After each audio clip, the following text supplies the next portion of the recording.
The clink of a spoon in a thick glass malt at Woolworths. The creak of a giant wooden stereo lid lifting to reveal a spinning record. The whoosh of a bank tube carrying your deposit into the future. In the 1970s, these everyday moments felt ordinary, until they vanished. Today, we're stepping back to see which of these forgotten treasures you remember best. 1. Woolworth's lunch counters. Coming in at number 1. Woolworth's lunch counters. These classic fixtures became a staple of American main streets in the mid-20th century. Hitting their peak in the 1960s and 70s. Part diner, part community hub, they were the place where you could slide onto a red vinyl stool, spin until you were dizzy, and watch as the smell of sizzling bacon and fresh pies filled the air. With chrome trim, laminated menus, and servers who knew your order by heart, they served comfort on a plate, golden grilled cheese, thick milkshakes, and malts so big they made your siblings jealous. What made them special wasn't just the food, but the feeling. You could browse for socks or records, then walk a few steps and order lunch without ever leaving the store. It was familiar, friendly, and full of small-town charm, even in the middle of a bustling city. By the late 20th century, changing shopping habits, the decline of downtown department stores, and the rise of fast food chains spelled the end for Woolworth's counters. Today, they live on mostly in faded photographs and the memories of those who lingered over fries and gossip.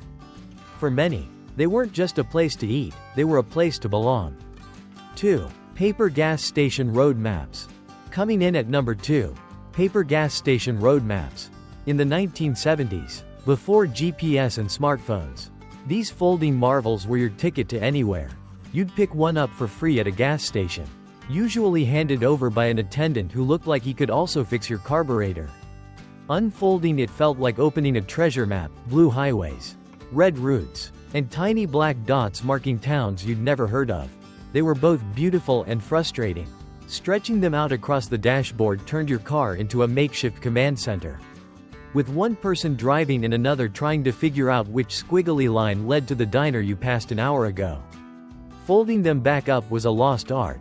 No one could quite match the crisp factory folds, and you often ended up with a wrinkled accordion that barely fit in the glove box. The arrival of online maps and GPS slowly made them obsolete. But for many, those paper maps represent a time when road trips were true adventures. Every wrong turn was a story waiting to happen. Every coffee stain a memory. Today, they're more likely to be framed as vintage art than stuffed in a glove compartment, but they still carry the romance of the open road. 3. Television signing off with the national anthem. Coming in at number 3. Television signing off with the national anthem. In the 1970s, there was no such thing as 24-hour programming. When the clock struck midnight, or sometimes earlier, your favorite channel wrapped up the day with a solemn, unmistakable ritual. The screen would fade to a waving American flag. The Star-Spangled Banner would play, and maybe an eagle or a serene landscape would accompany the music. For kids, this was the ultimate bedtime signal. Not because we were patriotic, but because it meant the show was over.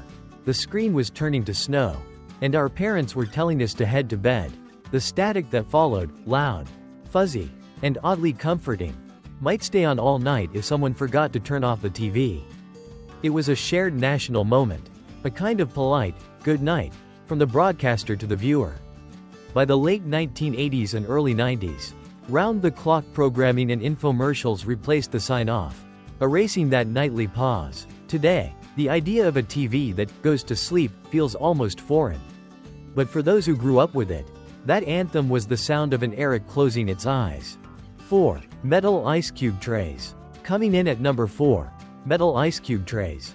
In the 1970s, before twisty plastic trays and automatic ice makers, every home freezer held one of these heavy, silver contraptions, made from aluminum. They had a lever running across the top that promised to free your ice cubes with a single pull.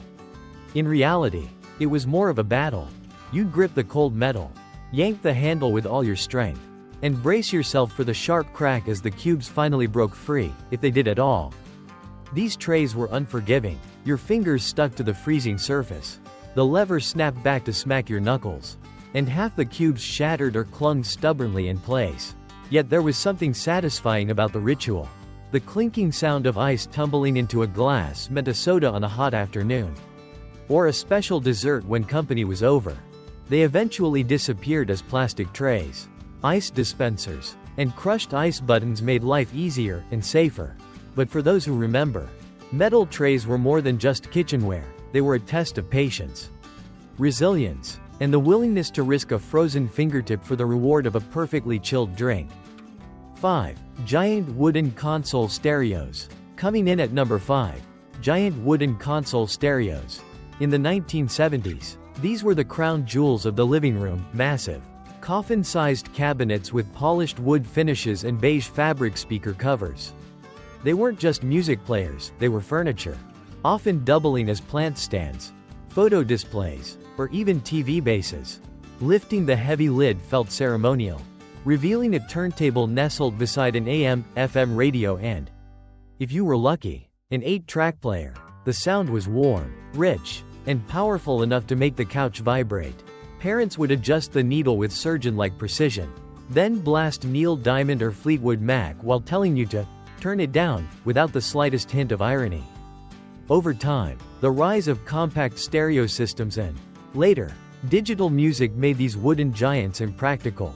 They were too heavy to move, took up half the wall, and eventually migrated to basements, garages, or thrift shops. But for those who grew up leaning against one during a family gathering, or flipping through records stored underneath, these consoles hold the memory of music as an event, something you felt in your chest, not just in your ears.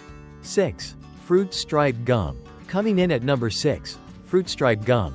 If there was ever a candy that captured the 1970s in a single bite, this was it. Bright, striped sticks of gum wrapped in packaging that felt like a miniature disco party. Each pack came with Technicolor flavors like cherry, lemon lime, and a questionable banana, all fronted by the hyperactive zebra mascot, Yipes, who seemed to be constantly skateboarding, jumping hurdles, or doing backflips. The magic hit the moment you popped a piece in your mouth, an explosion of sweet, fruity bliss that made you think you'd found the best gum ever. And then, 30 seconds later, it was gone. The flavor faded to bland rubber before you could even finish your thought. But you still reached for another piece, convinced the next one would last longer. And let's not forget the bonus. Every wrapper doubled as a temporary tattoo. A quick lick and stick, and you had a rainbow or cartoon animal proudly stamped on your arm for half of recess. Sure, it was fleeting, but Fruit Stripe wasn't about longevity, it was about that rush of color, sugar, and fun that made you feel like the coolest kid on the playground.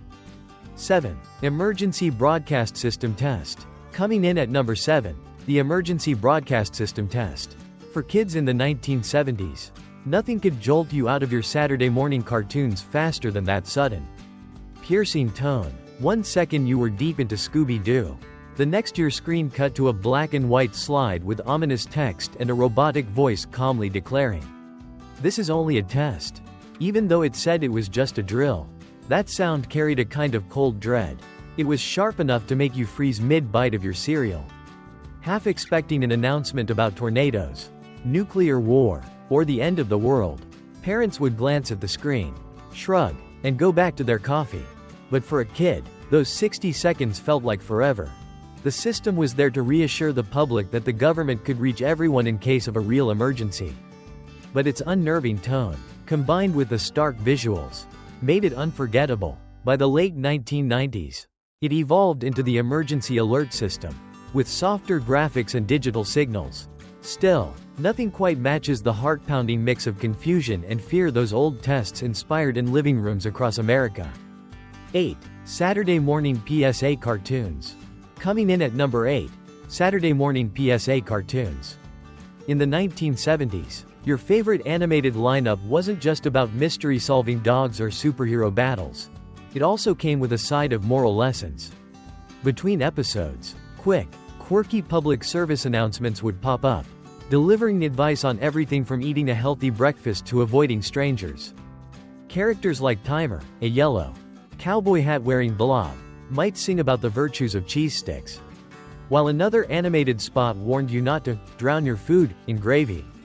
The animation was simple, the jingles impossibly catchy, and the tone a mix of friendly and urgent, as if skipping breakfast might lead to immediate disaster. These PSAs were part of a broader push to use kids' TV time for education as well as entertainment.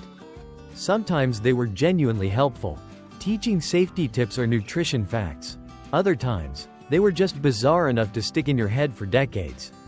Today, they're a relic of a time when Saturday mornings felt like a communal event: cartoons, cereal, and just a pinch of wholesome brainwashing wrapped in catchy tunes you can still hum without even trying. 9. Drive-thru bank vacuum tubes. Coming in at number 9. Drive-thru bank vacuum tubes. In the 1970s, a trip to the bank could feel like a scene straight out of a sci-fi movie. You'd pull up to a row of metal canisters perched on tall poles. Fill one with your deposit slip or check, and send it whooshing away through a clear tube with a satisfying thump whoosh. Inside, the teller worked behind a glass window that gave everything a slightly distorted, almost space station feel. A few minutes later, the canister would zip back down the line, landing in front of your car with your receipt, and if you were lucky, a lollipop tucked inside for the kids. For children, it was pure magic. The anticipation of watching that container vanish into the sky and reappear felt like banking crossed with a carnival ride. Over time, ATMs, mobile apps, and online banking replaced the tubes for most customers, though some small-town banks still use them. But for anyone who grew up in that era, the whoosh of a vacuum tube is as much a part of childhood memory as the smell of fresh popcorn or the jingle of the ice cream truck. 10. Reel-to-reel tape players. Coming in at number 10. Reel-to-reel tape players. In the 1970s, these machines were the ultimate sign that someone in your house took music seriously. They were massive, heavy, and looked more like NASA equipment than something you'd keep in the living room. Two large spools of magnetic tape spun in perfect sync, delivering a warm, rich sound that cassette decks could only dream of matching. Operating one felt like a performance. You'd carefully thread the tape through the rollers, over the playback head, and onto the empty reel, making sure the tension was just right. Then, with a satisfying click, the music would pour out, whether it was smooth jazz on a quiet evening or Pink Floyd cranked up during a party. For audiophiles, reel-to-reel offered unmatched fidelity, a sense that you were hearing every note exactly as it was meant to be heard. The downside? They were expensive, required constant maintenance, and took up a ton of space. As cassettes and, later, CDs became more convenient, reel-to-reel players slowly disappeared from everyday homes. But for those who remember leaning back and watching those spools spin, they weren't just a way to play music, they were a front-row seat to the art of sound itself. So, which of these 1970s moments brought the biggest smile to your face? Was it the whoosh of the bank tube, the sweet burst of fruit-striped gum, or the warm crackle of a reel-to-reel spinning in the corner? These may have been everyday sights and sounds back then, but today they're rare treasures, fragments of a time when life moved just a little slower. Drop a comment below and share your favorite memory from this list. And if you enjoyed this trip back to the shag-carpeted past, don't forget to like, subscribe, and join us for more journeys into the vintage heart of America.